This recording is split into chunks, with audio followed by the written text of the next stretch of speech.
What's going on, YouTube? It's been a while, and I completely forgot to review Project Hail Mary. It's been a couple months, but some people still haven't seen it yet. When I originally tried to post it, it was copyrighted because I used the trailer, which I thought you could if you voiced over. Anyway, that's not the point. So I'll just be talking about Hail Mary just for a second here. So obviously, spoilers, because it's a recent movie. So what did I think of Project Hail Mary?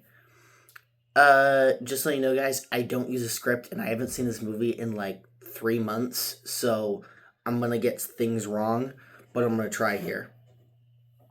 Project Hail Mary is a great movie. I saw a lot of people online comparing it to Interstellar, and while I understand the comparisons, I don't think it should be compared with Interstellar. Um, Interstellar is obviously the better film, directed by Christopher Nolan, and Christopher Nolan will probably is a top 3 director of all time, probably, or top 3 in the modern era. So obviously, Interstellar is, in my opinion, a better film, and I would say most people would agree it's a better film. But that does not diminish Project Hail Mary, because if you're holding it up to Interstellar, that's still a great movie, because Interstellar is amazing. So it's very spacey movie, obviously. Plot summary. There's not much I want to say because the plot's kind of the whole movie, but I'll do like a quick rundown for you. There's a astronaut. There's a botanist. No, a biologist named Gracie. I don't remember his first name, but it's Ryan Gosling's character.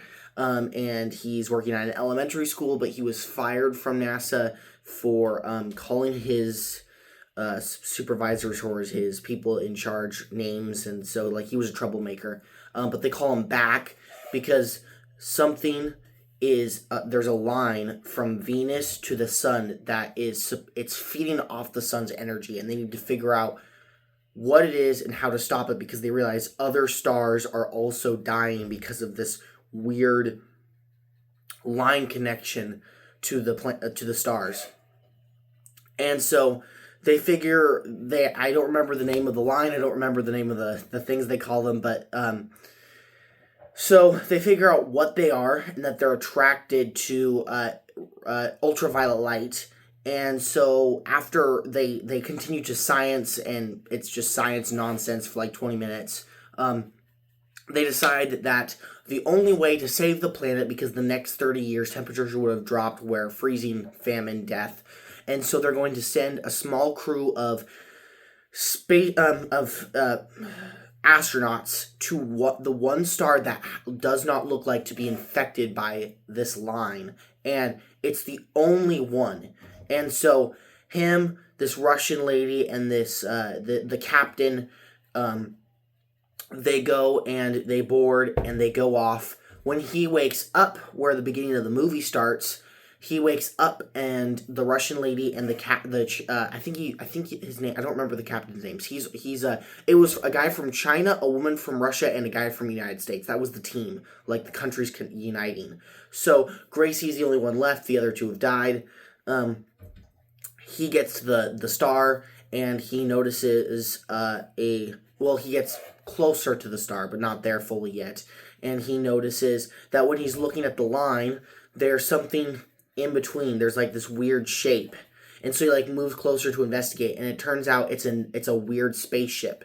So he tries to escape, and then he meets obviously Rocky, the adorable alien space rock, and they start forming a friendship. They make a deal that they'll go to the star together and investigate together. So that happens. They go to the star. They figure out how to destroy the line. They collect the samples.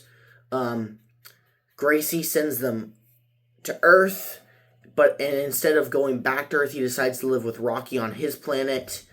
And so at the end, Gracie is now living on his planet in a little dome, and he's teaching the future rock children or alien children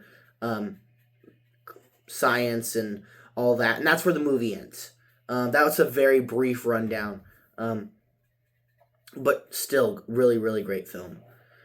Ryan Gosling's character is amazing. I will continue to rant and say Ryan Gosling is one of the most talented actors in the modern times. He is a triple threat, and there's a good reason for it. In every single movie, he acts well. I don't think I know of a single. People might correct me in the comics. I don't comments. I should say. I don't know if I've ever seen a truly really bad Ryan Gosling film.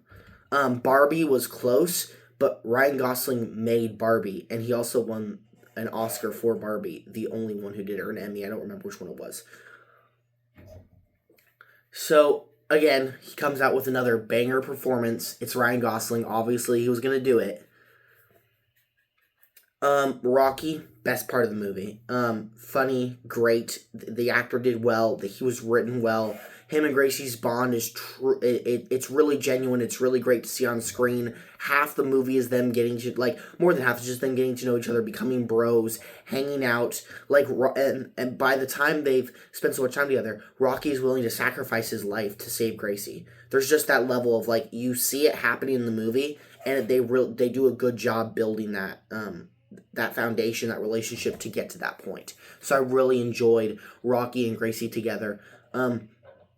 Flashbacks were a bit confusing. I haven't read the book this is based on, but once at the end, it wraps up relatively well. So you don't need to really it. To me, it was a little bit confusing. But I also thought that Iron Lung was confusing. I guess I overthought that movie too. Past that, soundtrack's amazing. The thing that really stuck out to me, though, was the visuals. This movie was absolutely amazing to look at. It was gorgeous on screen. There's so many scenes that remind you of, like, in the example, the scale of Interstellar, like so far advanced visuals, they look really good. Like, when he's collecting samples and the sky just goes red, like, oh, it's so beautiful. The star, like, every piece of that movie has a really beautiful scenery or backdrop. It's a really, really, really well done CGI and scenes and views. It's truly an amazing watch of itself with just the visuals. They did such a good job. So I commend them for that, because it truly looks like not only are they in outer space, but it's beautiful in outer space. So really great there. I don't really have any complaints for Project Hail Mary. Maybe it's a bit long. I think that movie is like over 2 hours and 15 minutes. I'm not 100% sure. But maybe like 10 minutes going to be taken off of that. But that's like me stretching to find something wrong with Project Hail Mary. I don't really have complaints. I would like to know, like, I think it's funny that, like, the captain and the Russian lady die, and we're not really given a reason why they die. So that's one thing. It was like, well, that's the only other reason. But otherwise, yeah. I don't really have anything else to say about Project Hail Mary. Sorry, I have ants. I have to kill them now because they're. Yeah. Anyway. Yes, that's it. That's all I gotta say. But I'm back on YouTube, and so I have Mortal Kombat 2 to talk about, and I have Mandalorian and Grogu. Those are the next two, so I'm hoping to, like, double time it to actually get to a spot where we can be at. So, anyway, let me know if there's any movies you want me to review in the comments.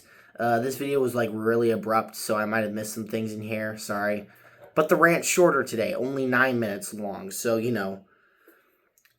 Alright, I'll talk to you guys later. Sorry, I got stuff to do, and so it's a little bit. Anyway, peace out.